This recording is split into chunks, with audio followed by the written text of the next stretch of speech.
नमस्कार मेरे प्यारे विद्यार्थी, आप सभी का स्वागत है आपके अपने YouTube चैनल छात्र आश्रम पे। तो चलिए आज हम लोग क्या कर रहे हैं, आपको आज ज्योग्राफी जो है पिछले लेक्चर में ख़त्म कर दिए थे। भूगोल जो 10वीं क्लास के विद्यार्थी 2026 में एग्जाम देने वाले हैं हिंदी माध्यम से, उनके लिए हमने क्रैश कोर्स में ज्योग्राफी ख़त्म कर दिया।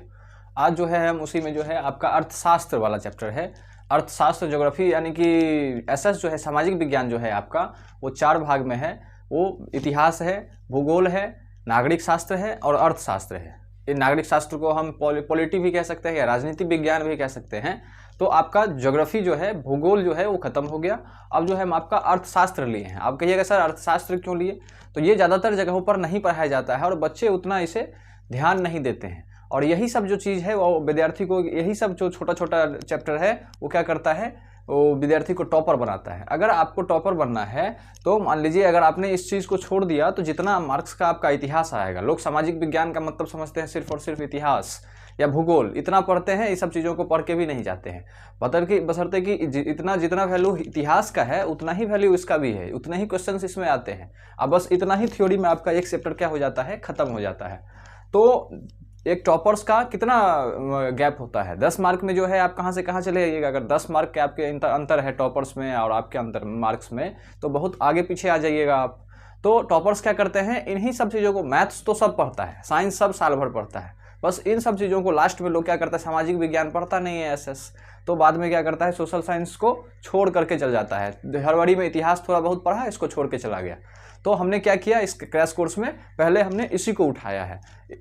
आपके अर्थशास्त्र के ही चैप्टर को हमने क्या किया है, सबसे पहले उठाया है। इसमें मात्र ऐसे ऐसे आपको 5 चैप्टर हैं जो इतना इतना आपको थ्योरी मिलेगा। 5 बोर्ड आपको थ्योरी मिलेगा, 5 बोर्ड इस तरह से लिखा हुआ आपको थ्योरी मिलेगा, जिसको आपको पढ़ के समझ लेना है और समझ करके बस 1-2 बार रिवाइज कर लेना है, टाइम मिले तो आपका मार्क्स अच्छे से अच्छे बन जाएंगे। तो अगर आपको टॉपर्स के लिस्ट में आना है तो यही सब चीज़ आपको टॉपर्स बनाएगा। मैथ टॉपर भी पढ़ता है और सब पढ़ता है, साइंस भी पढ़ता है, और ये सब चीज़ जो है विद्यार्थी छोड़ करके चला जाता है, जिसके छोड़ने के कारण मार्क्स उसके घट जाते हैं। तो ये भी जरूरी है। और इतिहास जितना मेहनत करके आप पढ़िएगा उससे बहुत ही 10% मतलब 5 से 5 घंटा अगर आप पढ़ लीजिएगा अर्थशास्त्र को ठीक से, आपका ये ऐसे नोट्स रहेगा तो आपका काम खत्म है, मतलब आपका मार्क्स आ जाएगा, आपका क्वेश्चन सारे के सारे बन जाएंगे, चाहे ऑब्जेक्टिव पूछे या चाहे सब्जेक्टिव पूछे, सारे इससे बन जाएंगे आपको। ये बहुत छोटे में लिखा हुआ है कि कौन सी चीज़, देशों की तुलना या विकास की अवधारणा क्या है, ये सब चीज़ों को इसमें बहुत छोटे में लिखा गया है। बार बार रिवाइज करिए तो आपका कंटेंट बन जाएगा। तो चलिए स्टार्ट करते हैं, टाइम ना बिताते हुए हम स्टार्ट करते हैं। आपका अर्थशास्त्र का सबसे पहला चैप्टर है विकास।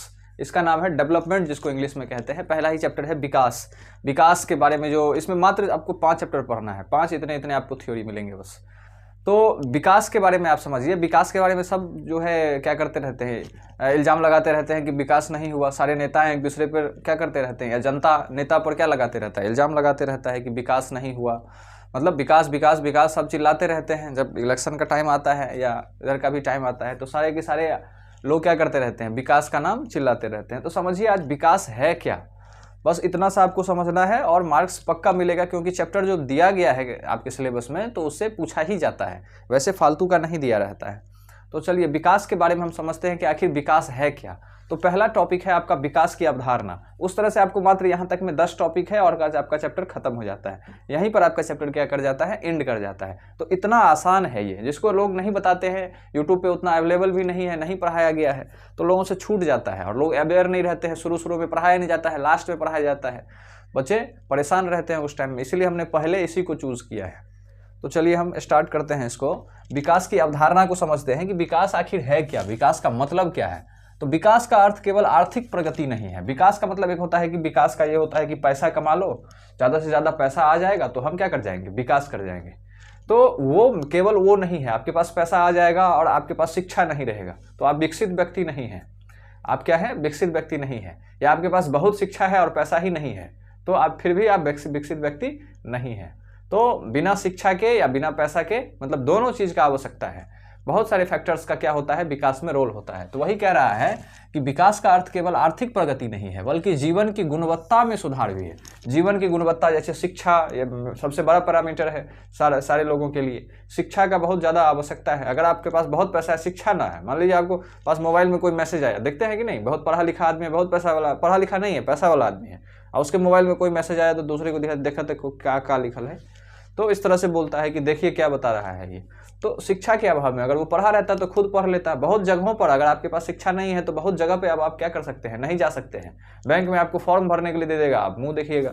एयरपोर्ट पे बहुत सारे, एयरपोर्ट पे, रेलवे स्टेशन पे बहुत सारा चीज़ नोटिस में लिखा रहता है, नहीं पढ़ पाइएगा। तो शिक्षा के अलावा, शिक्षा के कारण बहुत लोगों को समस्या होता है। तो वही कह रहा है कि विकास का अर्थ केवल आर्थिक प्रगति नहीं है, सिर्फ और सिर्फ पैसा नहीं है, जीवन की गुणवत्ता में सुधार भी है।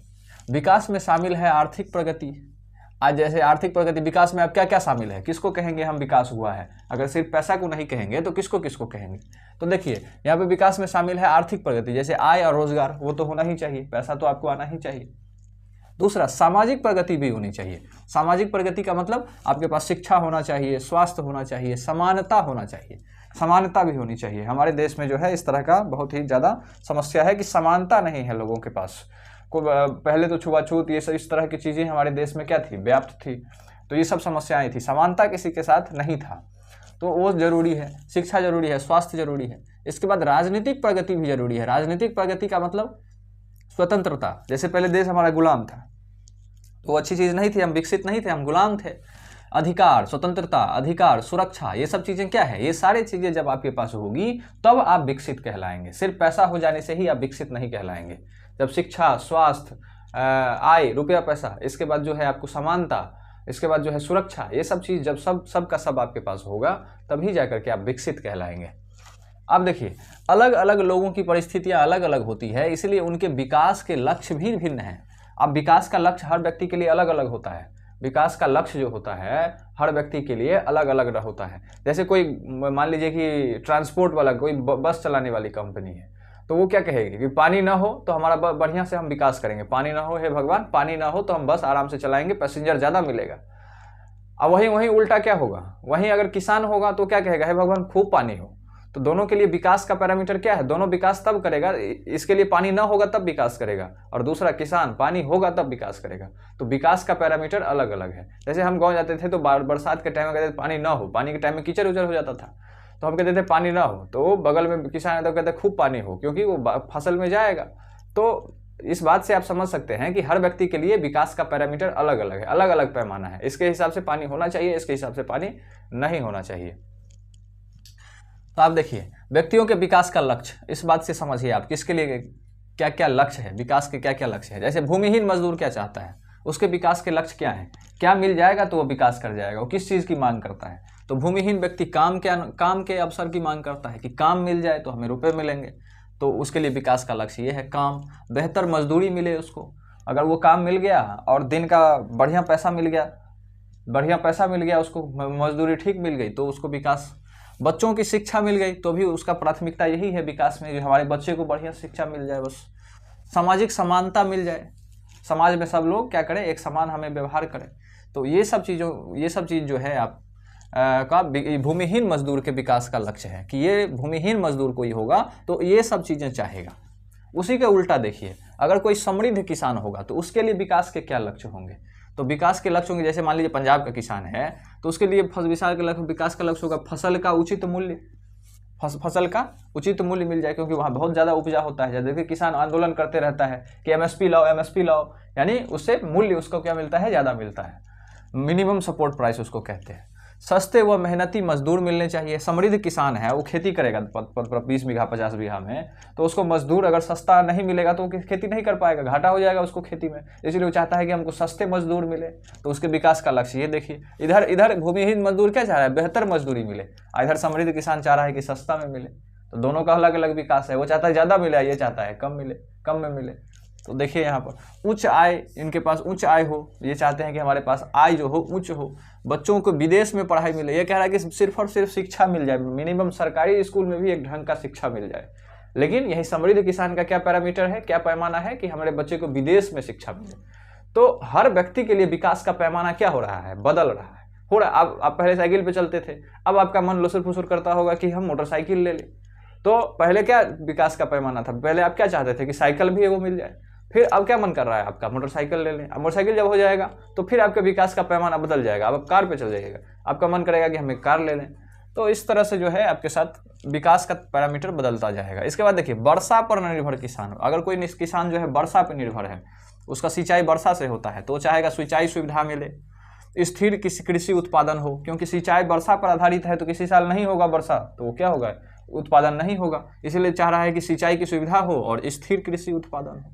इस तरह से देखिए। अगला, ग्रामीण महिलाएं क्या चाहती है, समान अधिकार मिले, भेदभाव से मुक्ति मिले, ग्रामीण महिलाएं यही चाहती है। बेरोजगार युवक, देखिए बेरोजगार युवक को भी इस पर लिया गया है। अभी बिहार में बहुत बेरोजगारी हो रही है, बेरोजगारी की चिंताएं किया जा रहा है राजनेताओं के द्वारा। तो देखिए बेरोजगार युवक रोजगार के अवसर मांगते हैं। बेरोजगार युवक के लिए क्या विकास है कि वो सरकारी नौकरी मिल जाए, बस उसको इधर उधर से लेना देना है नहीं, उसको एक सरकारी नौकरी मिले। तो हर व्यक्ति देखिए, अलग अलग व्यक्ति कितने तरीके से अपना विकास चाहता है। अब देखिए, तो वही कह रहा है, अतः लास्ट में कह रहा है कि अतः विकास सबके लिए अलग है। ये जो विकास है वो सबके लिए अलग अलग है और कभी कभी एक के लिए लाभकारी चीज दूसरे के लिए हानिकारक होता है। इसी बात को हमने आपको समझाया कि बस चलाने वाली कंपनी चाहेगी कि वर्षा कम हो कि हमको पैसेंजर मिलेगा, और वहीं खेती करने वाला किसान चाहेगा कि वर्षा ज़्यादा हो कि हमारा फसल उपजेगा। इसी बात को यहाँ लिखा गया है कि लाभकारी चीज़ दूसरे के लिए हानिकारक होता है। तो इस बात को आप समझ गए कि विकास की अवधारणा क्या है, विकास क्यों होना चाहिए, आपका विकास किस किस तरह से होगा, और विकास के लक्ष्य क्या क्या हैं। अलग अलग व्यक्तियों के लक्ष्य अलग अलग होते हैं। अगर आपसे पूछेगा, अब इतना पढ़ने के बाद आपसे क्वेश्चंस पूछेगा कि विकास के व्यक्तियों के विकास के लक्ष्य के बारे में समझाइए, मान लीजिए आपसे लॉन्ग में पूछा या शॉर्ट्स में पूछा, जैसा भी पूछा, तो आप पहले ही लाइन में लिखिएगा कि अलग अलग व्यक्तियों के लिए विकास के अलग अलग लक्ष्य होते हैं।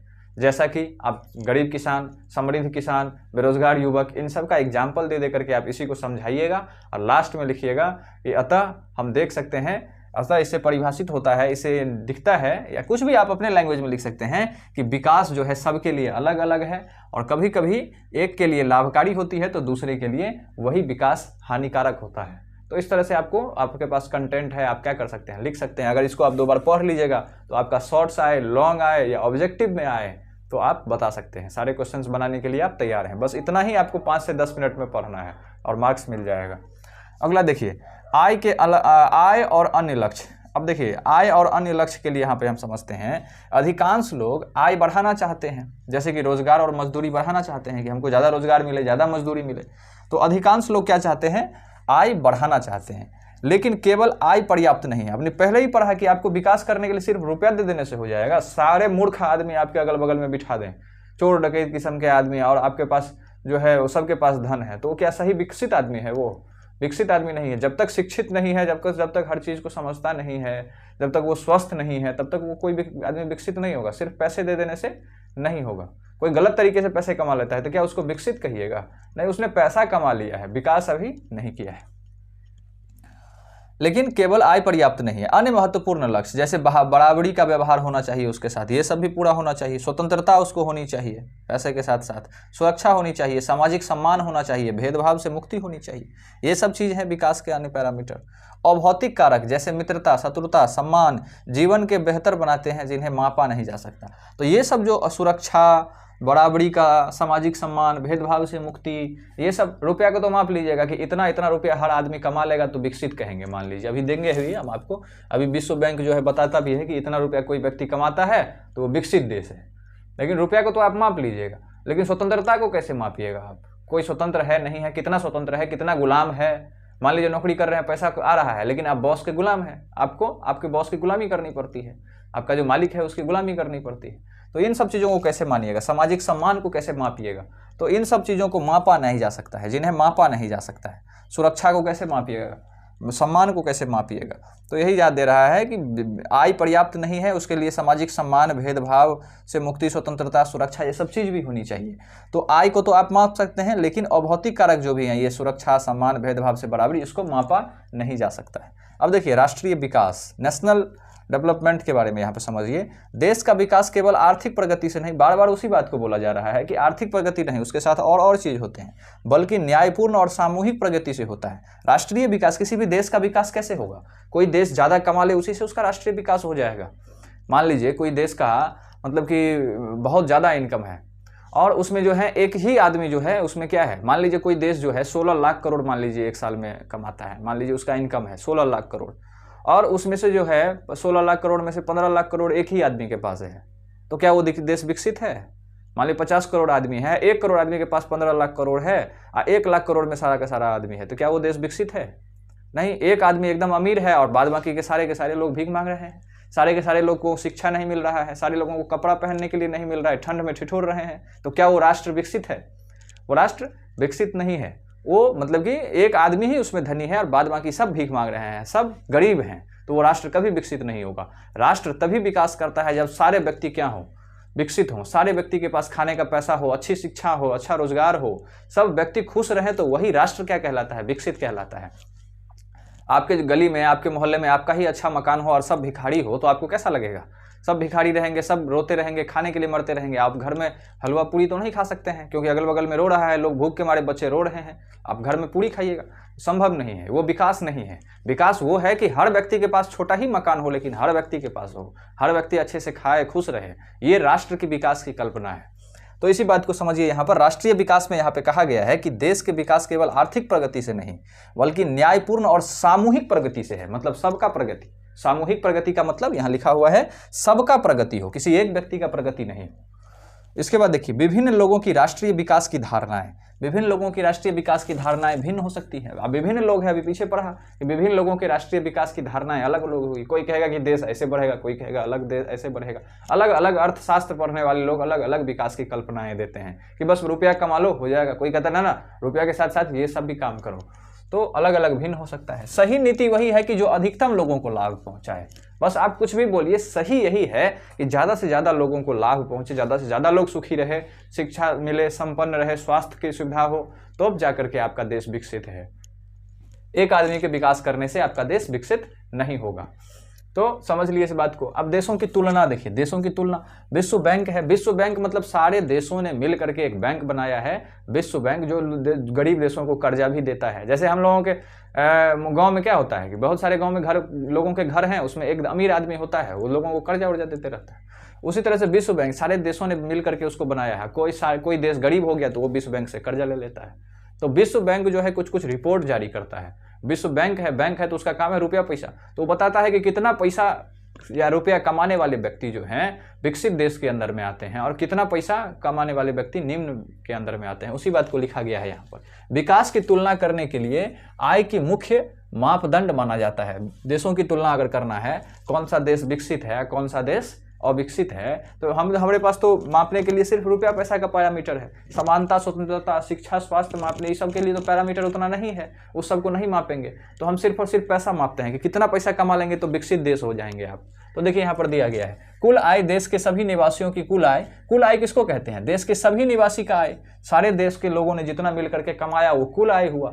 आय एक है प्रति व्यक्ति आय, प्रत्येक व्यक्ति आय कितना कमाया, तो उसको क्या करते हैं कुल जनसंख्या से भाग दे देते हैं। मान लीजिए सारा इतना रुपया आया मिल करके, तो सारा लोगों का कमाया हुआ है ना, उसको सारा जनसंख्या से भाग दे देंगे तो क्या हो जाएगा। मान लीजिए कुल आय का मतलब क्या है, आपके घर में जो है 3 लाख महीने का साल का इनकम है, मान लीजिए 3 लाख रुपया, तो कुल आय है, आपके घर का कुल आय है। उसमें एक ही आदमी मान लीजिए 3 लाख कमाता, 6 आदमी है, मान लीजिए 3 लाख कमाता है, एक ही आदमी कमाता है, 6 आदमी आराम से वो क्या करता है, 5 आदमी जो है बैठ करके खाता है। 5 आदमी कोई काम नहीं करता है, एक ही आदमी काम करता है जो 3 लाख रुपया कमाता है। लेकिन प्रति व्यक्ति आय में क्या होगा, वो 3 लाख को हम 6 से डिवाइड करेंगे। 6 जो आदमी है आपके घर में, उस 6 से डिवाइड करेंगे तो सबका क्या आएगा, 50-50 हज़ार आएगा सबका प्रति व्यक्ति आय।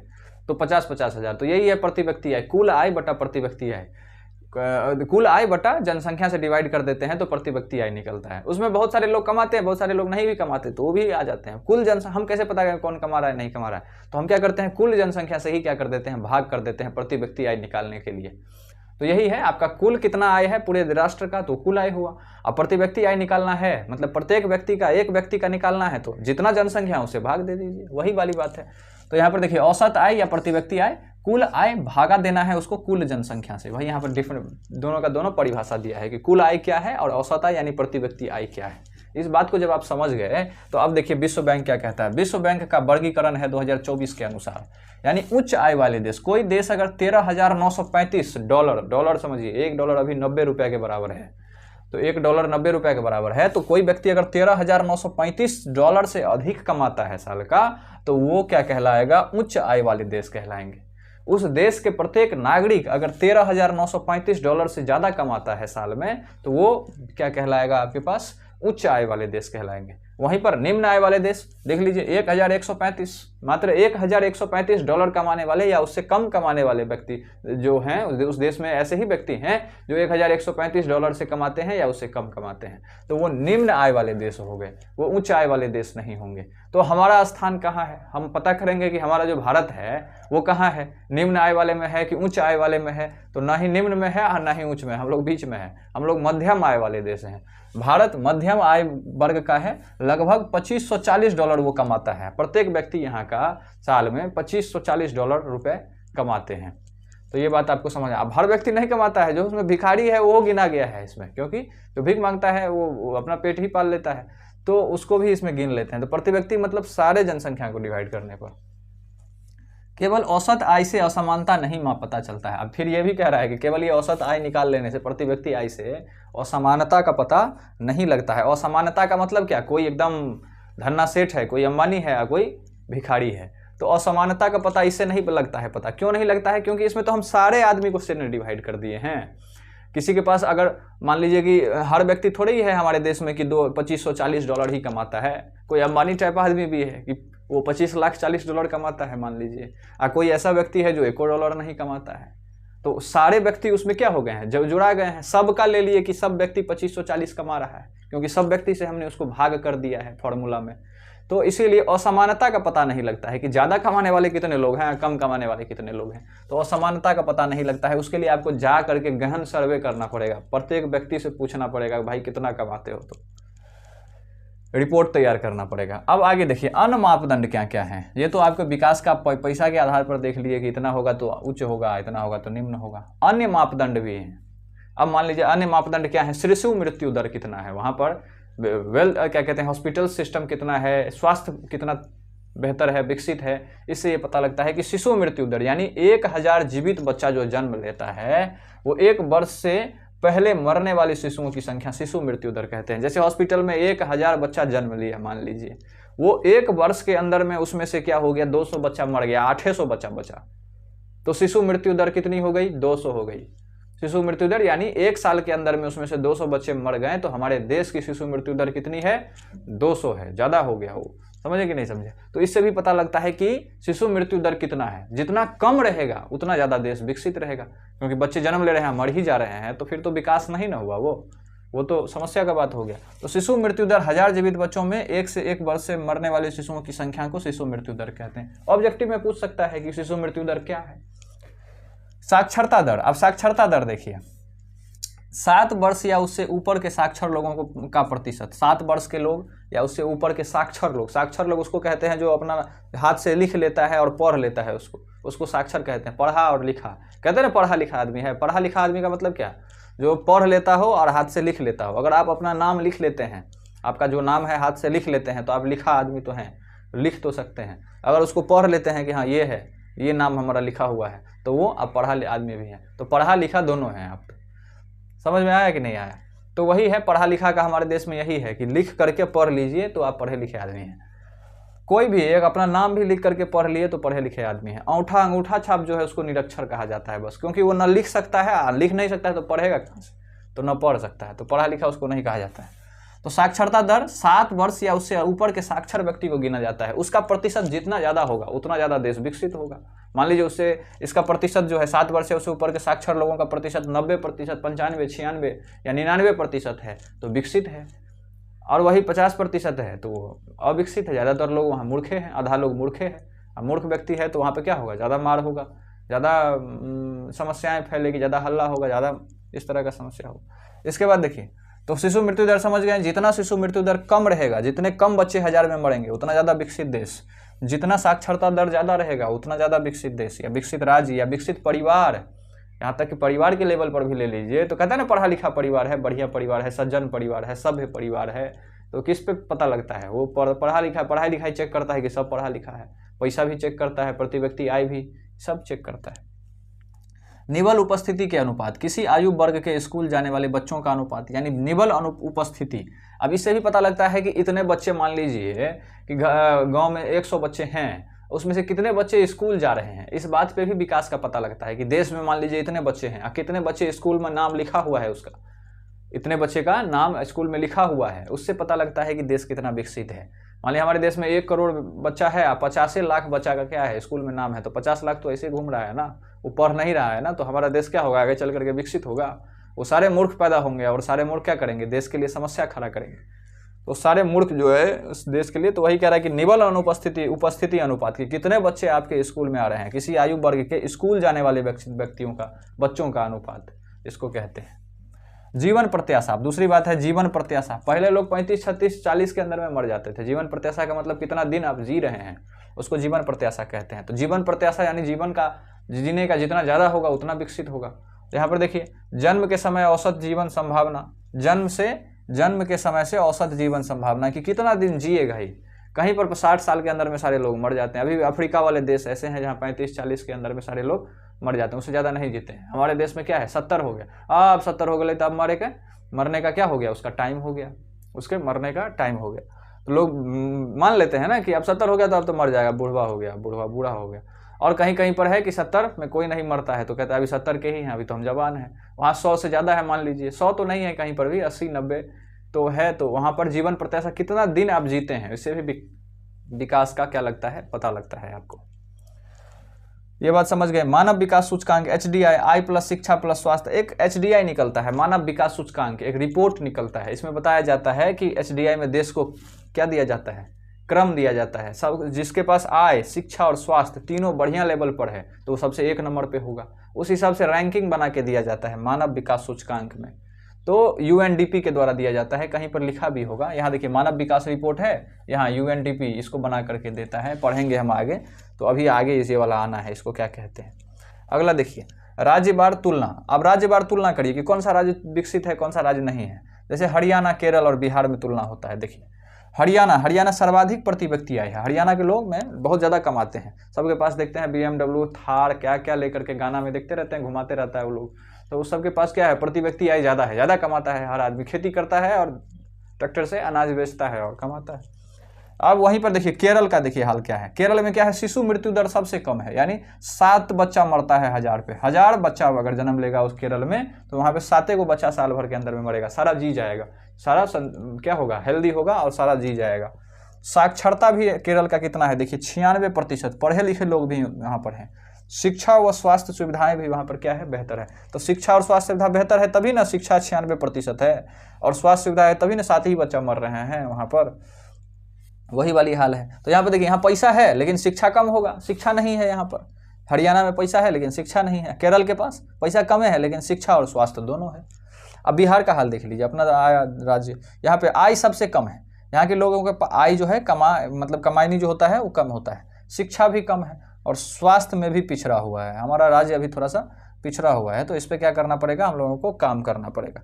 अतः अधिक आय का होना हमेशा बेहतर विकास को नहीं दर्शाता है। यहाँ देखिए हरियाणा वाले के पास प्रति व्यक्ति आय तो बहुत ज़्यादा रुपया पैसा कमाता है लोग, लेकिन इसके पास उतना ज़्यादा अधिक आय का होना विकास को नहीं दर्शा रहा है, क्योंकि ये लोग उतना ज़्यादा पढ़ा लिखा होता नहीं है, इनके पास शिक्षा नहीं है। पैसा तो है, शिक्षा नहीं है, तो मार करते रहता है, देखते रहते, पिस्तौल लहराते रहता है। गाना में क्या करते रहता है, पिस्तौल या यानी कि हथियार क्या रहता है, लहराते रहता है। तो ये किस बात को दर्शाता है, हथियार लहराना शिक्षित व्यक्ति के लक्षण को दर्शाता है, अशिक्षित व्यक्ति के, तो वही वाली बात है। तो हर आदमी के पास हर तरह का चीज़ नहीं होता है। आगे देखिए, अगला टॉपिक है सार्वजनिक सुविधाओं का महत्व। सार्वजनिक सुविधाओं का महत्व, सार्वजनिक सुविधा जैसे देखिए स्वास्थ्य है, स्वास्थ्य के लिए सार्वजनिक सुविधा है वो स्वास्थ्य। क्या होता है, सरकार उसकी व्यवस्था करती है। आपके पास बहुत पैसा है, मान लीजिए आप 1 करोड़ रुपया साल का कमाते हैं, तो क्या आप अपना हॉस्पिटल अपने लिए बना लीजिएगा, अपने लिए वहाँ पे 10 डॉक्टर रख लीजिएगा, बिक जाइएगा, नहीं हो पाएगा आपसे। आप बहुत कमाते हैं, मान लीजिए आप अपने बच्चे को अपने लिए एक स्कूल खोल करके पढ़ा लीजिएगा, नहीं, आपको वहाँ सार्वजनिक सुविधा ही लेना पड़ेगा। इन सब जगहों पर क्या करना पड़ेगा, आपको सार्वजनिक सुविधा ही लेना पड़ेगा। नहीं तो आप अपने से हॉस्पिटल बना करके खुद के लिए हॉस्पिटल तो नहीं बनाइएगा, वो 10 गो डॉक्टर रहेगा, सबका सैलरी देना पड़ेगा, तो वो सुविधा नहीं है। तो वही कह रहा है, व्यक्तिगत आय से हमेशा आवश्यक वस्तुएं और सेवाएं नहीं खरीदी जा सकती। ऐसे आवश्यक चीज़ हैं जिसको खरीदा नहीं जा सकता है, जैसे स्वास्थ्य, शिक्षा, स्कूल आप खुद नहीं बना सकते हैं, आप ज़्यादा कमाते हैं तो गाड़ी बढ़िया खरीद सकते हैं, लेकिन स्कूल बना करके खुद का और तब बच्चे को पढ़ाएं, ये संभव नहीं है। तो वही है, सार्वजनिक सुविधाओं का महत्व क्या है, तो व्यक्तिगत आय से आप ये सब चीज़ नहीं कर सकते हैं। स्वास्थ्य, शिक्षा, सुरक्षा जैसी सामूहिक रूप से उपलब्ध कराना सस्ता और प्रभावी होता है। तो आपको अगर स्वास्थ्य उपलब्ध कराना है, अच्छे डॉक्टर, शिक्षा अच्छा उपलब्ध कराना है, सुरक्षा उपलब्ध करवाना है, तो ये सब सामूहिक रूप से ही क्या करवाना पड़ेगा, उपलब्ध करवाना पड़ेगा। तभी ये क्या होगा, सस्ता भी होगा और प्रभावी भी होगा। मान लीजिए पूरे गांव क्या है, सब चोर ही है और अपना 2 बाउंसर लेकर के आप घूम रहे हैं, तो 2 बाउंसर से आप बच जाइएगा? आप बच नहीं सकते हैं। ये थोड़ी होगा कि हमारे पास 2 बाउंसर है तो बच जाएंगे। उसके लिए क्या करना पड़ेगा, सामूहिक रूप से बढ़िया थाना बनाना पड़ेगा, जो सरकार उसको खर्च देगी, वहाँ पर 40-50 पुलिस वाले होंगे, तब जाकर के आपकी सुरक्षा क्या होगी, प्रभावी होगी। नहीं तो चोर लोग समझेगा 2 को तो बाउंसर है, इसी को तो निपटाना है, वो कभी निपटा देगा और आपका धन लूट लेगा या आपकी जान मार सकता है।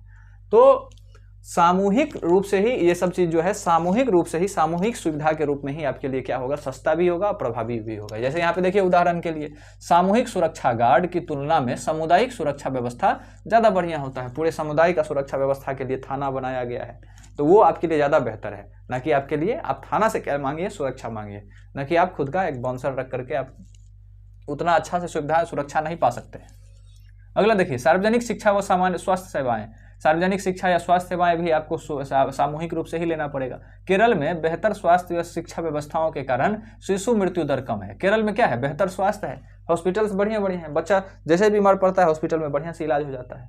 और यहाँ बिहार में देखते हैं हॉस्पिटल का रोज वीडियो आते रहता है कि मतलब कि गेट पे ही खड़ा खड़ा दम तोड़ दिया, बच्चा गया वहाँ पर, पहुँचते पहुँचते इलाज के अभाव में दम तोड़ दिया। तो मरेगा कि नहीं, बच्चा मरेगा ज़्यादा, जितना ज़्यादा असुविधा होगा, जितना ज़्यादा बेहतर स्वास्थ्य सुविधा नहीं रहेगा, जितना ज़्यादा बच्चा मरेगा तो शिशु मृत्यु दर उतनी ज़्यादा होगी। तो वही वाली बात है यहाँ पर। लेकिन केरल में यह है कि बेहतर स्वास्थ्य है, शिक्षा सुविधा अच्छा है, तो इसका शिशु मृत्यु दर भी कम है। मानव विकास रिपोर्ट, अब पीछे कहे थे कि मानव विकास रिपोर्ट क्या होता है। जिस तरह से आप देखिए विश्व बैंक अलग अलग रुपए पैसे के हिसाब से बताता है कि उच्च आय वाला, कम आय वाला, उसी तरह से मानव विकास रिपोर्ट जो यूएनडीपी है, यूनाइटेड नेशन, ये भी संयुक्त राष्ट्र, आप आगे पढ़िएगा, अब ये बस याद रखिए कि यूएनडीपी यानी यूनाइटेड नेशन डेवलपमेंट प्रोग्राम इसको कहते हैं। ये एक रिपोर्ट जारी करता है कि शिक्षा किसके आधार पर, तो आय कितनी है, शिक्षा कितना है, स्वास्थ्य कितना है, तीनों को मिलाता है, देखता है कि आय भी इसका ठीक है, इसका शिक्षा भी ठीक है, इसका स्वास्थ्य भी ठीक है, तीनों 1 नंबर का है, चलो इसको 1 नंबर पे रखो।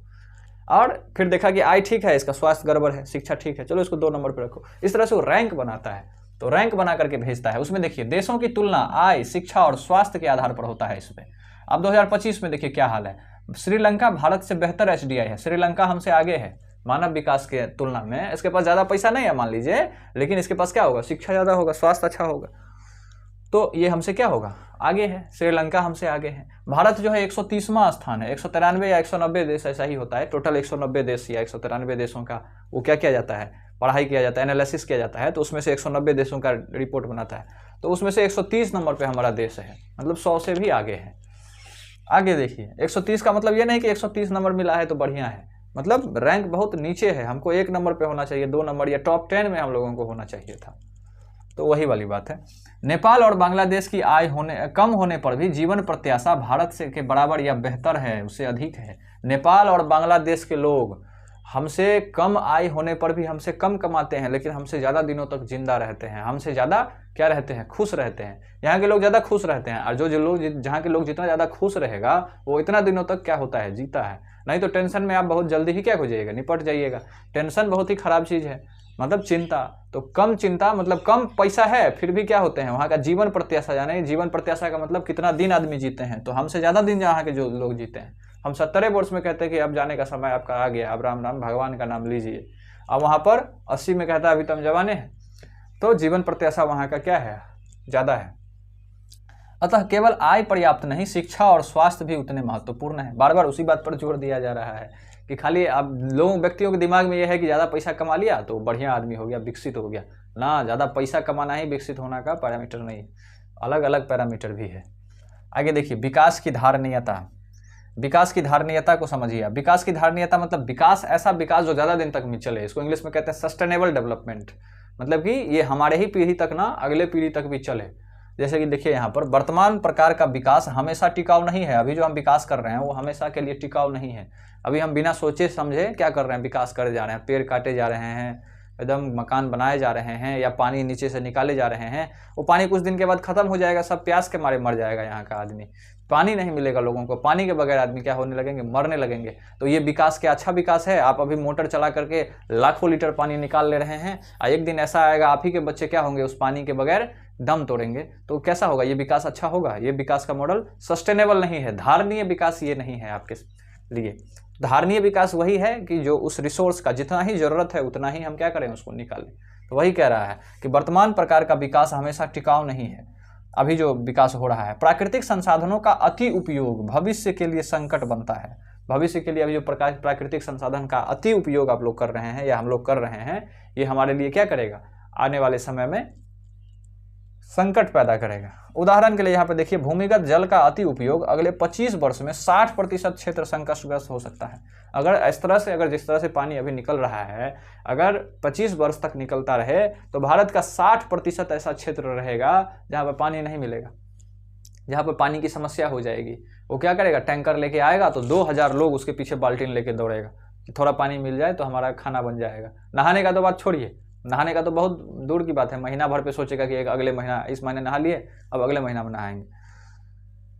पीने के लिए या खाना बनाने के लिए पानी मिल जाए, ये भी बड़ी मुश्किल से की बात है। तो 25 वर्षों तक अगर इस तरह से चला तो 60% यानी आधा से ज़्यादा ऐसे क्षेत्र भारत में होंगे जो पानी नहीं मिलेगा वहाँ।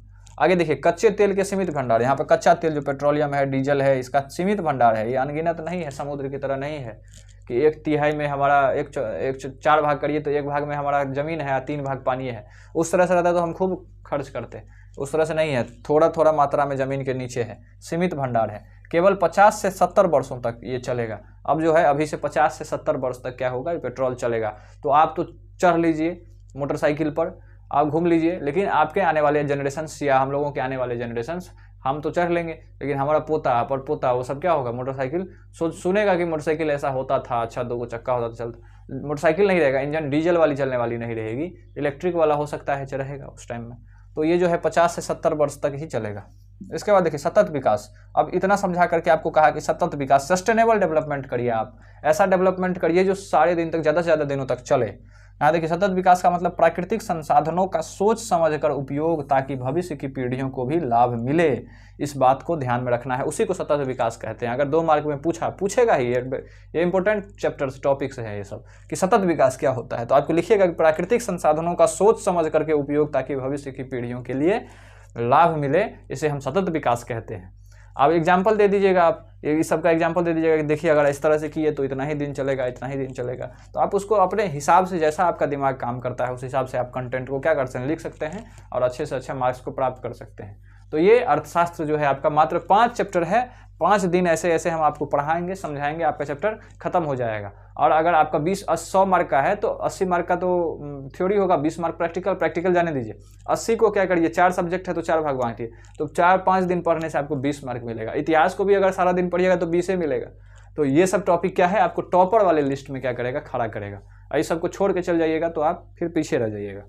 तो चलिए, इसको या तो स्क्रीनशॉट लीजिए या तो इसको स्क्रीनशॉट से अच्छा होगा कि आप इसको कॉपी में ले करके लिखिए, इसके बाद समझिए, फिर से 1-2 बार रिवाइज करिए, आपका हो जाएगा, फिर क्वेश्चंस नहीं छूटेगा।